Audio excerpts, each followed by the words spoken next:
Hello, this is Renee, and Tom and I are on the Ultimate World Cruise, and we just docked in Lisbon, Portugal. Join Tom and I as we take a walking tour and explore the city's historical gems. Once we docked and the ship was cleared, we started our walk. Lisbon is one of the oldest cities in Western Europe and has a history that dates back to pre-Roman times. Archaeological findings suggest that the area around Lisbon was inhabited as far back as 1200 BCE. And everything is uphill here, so a lot of steps.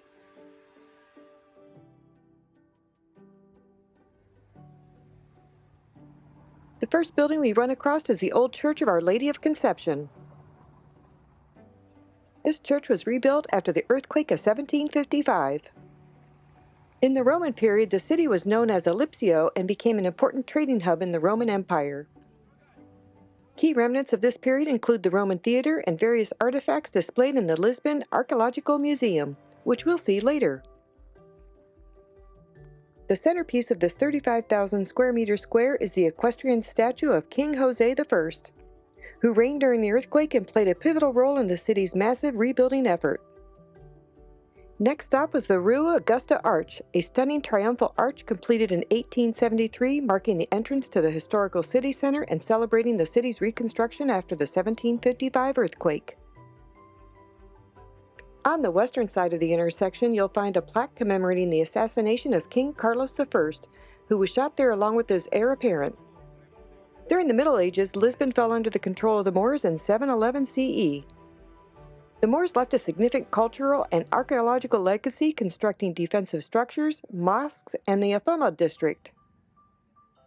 In 1147, Lisbon was reconquered by Christian forces during the Second Crusade led by King Alfonso I of Portugal. This marked the transformation of Lisbon into a Christian city with many mosques converted into churches, including the Lisbon Cathedral.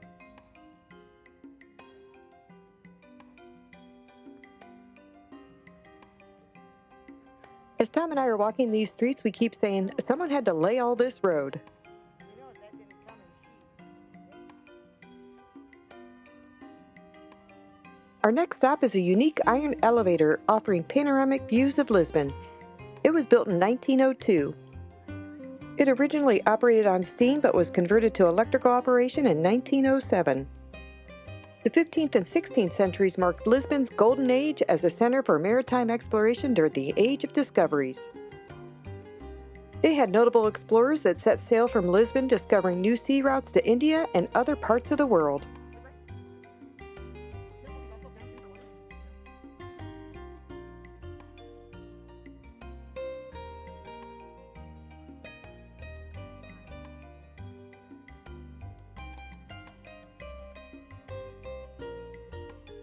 There were quite a few public fountains, and the first one we saw was the Carmo Fountain and Square. It was constructed during the 15th to the 18th centuries. This was also known as the site for the 1974 Carnation Revolution. Unfortunately, in 1531, Lisbon was struck by a devastating earthquake causing significant damage.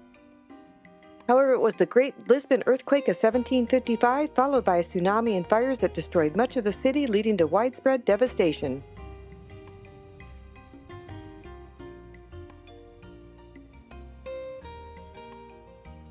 This is one of the first Jesuit churches with stunning Baroque interior, completed in the late 16th century and known for its rich, decorative chapels.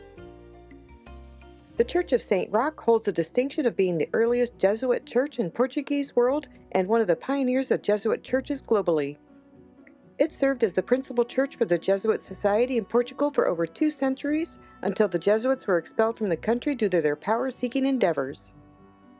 Following the earthquake of 1755, the church, along with its accompanying residents, came under the ownership and management of the Lisbon Holy House of Mercy.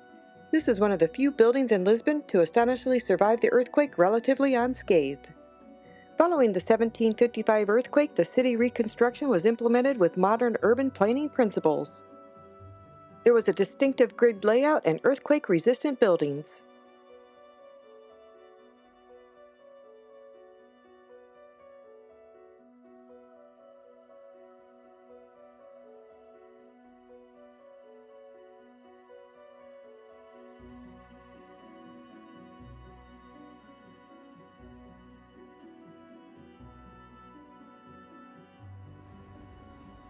The Gloria Funiculaire was established in 1885 and was designated a National Historical Site in 2002. The steep incline covers a distance of 900 feet or less than 270 meters.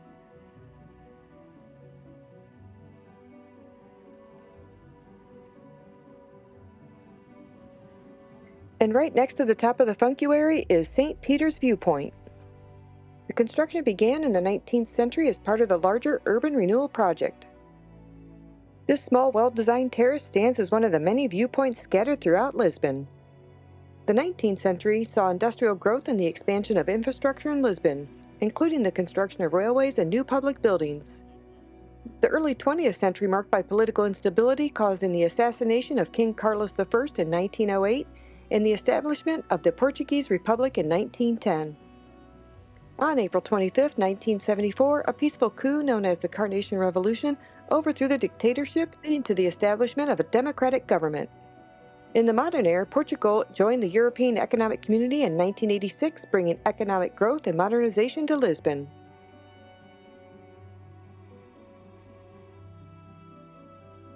The city hosted the World's Fair Expo in 1998, which revitalized the eastern part of the city and led to significant urban development.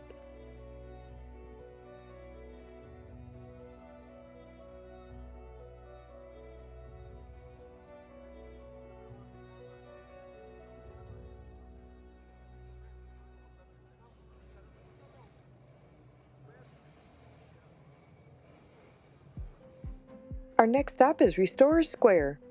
It gets its name for the momentous reinstatement of Portugal's independence in 1640 following 80 years of Spanish rule.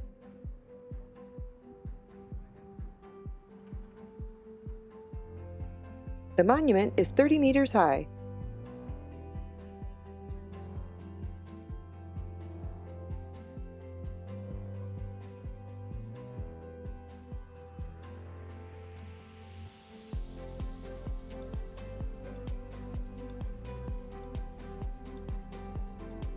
This building is the railroad station. The Rocio Square has served as one of Lisbon's primary squares since the Middle Ages. These fountains are two identical Baroque-style fountains located at the north and south end of the square. The column of Pedro IV is a monument to King Peter IV of Portugal. And what's right near the square? McDonald's. So we stopped for local cuisine.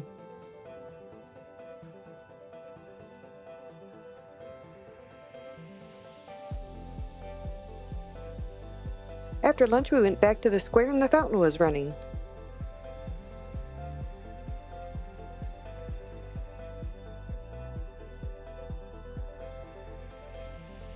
We climbed the steps up to the Church of St. Christopher. It was originally built in the first quarter of the 13th century.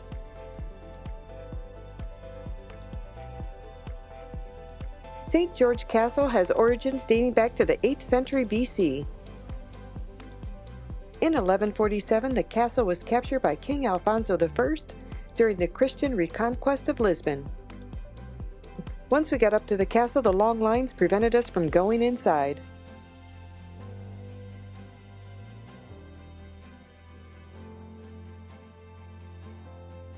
The Church of St. George Castle is right nearby. It was built in the 12th century.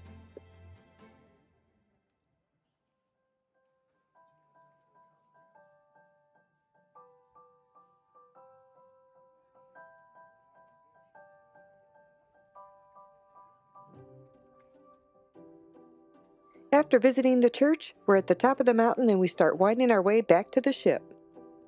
But first we stop at a Roman theater. The Romans have seemed to have left their mark everywhere. This theater would have held 4,000 spectators. During the Middle Ages, it gradually vanished beneath the Earth's surface due to neglect and natural forces like wind and soil erosion. It was only after the 1755 earthquake that the sections of it re-emerged. The construction of the Roman theater was built in the 1st century AD during the reign of Emperor Augustus. It was used until the 4th century AD. Extensive excavations didn't begin until the 1960s.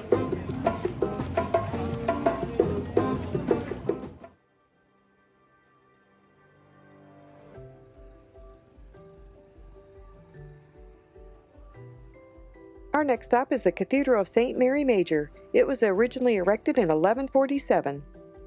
It was constructed on the former site of the Moorish mosque following the conquest of Lisbon by the Christian forces led by King Alfonso. It did endure substantial damage during the numerous destructive earthquakes that plagued Lisbon. It underwent reconstruction in the 20th century.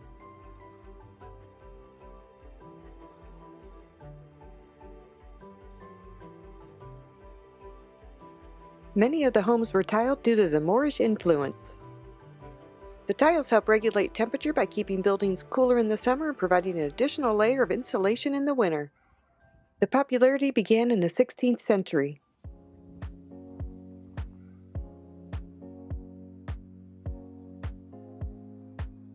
That's not a good noise.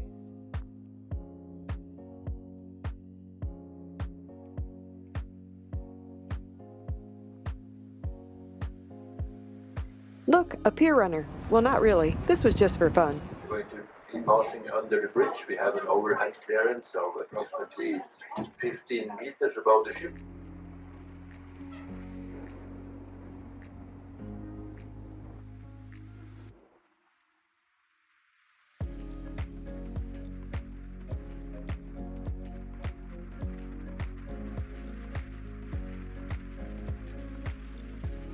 Make sure to like, subscribe, and ring that bell for more adventures from every corner of the globe. Here's our itinerary for the next 4 ports. See you at the next port.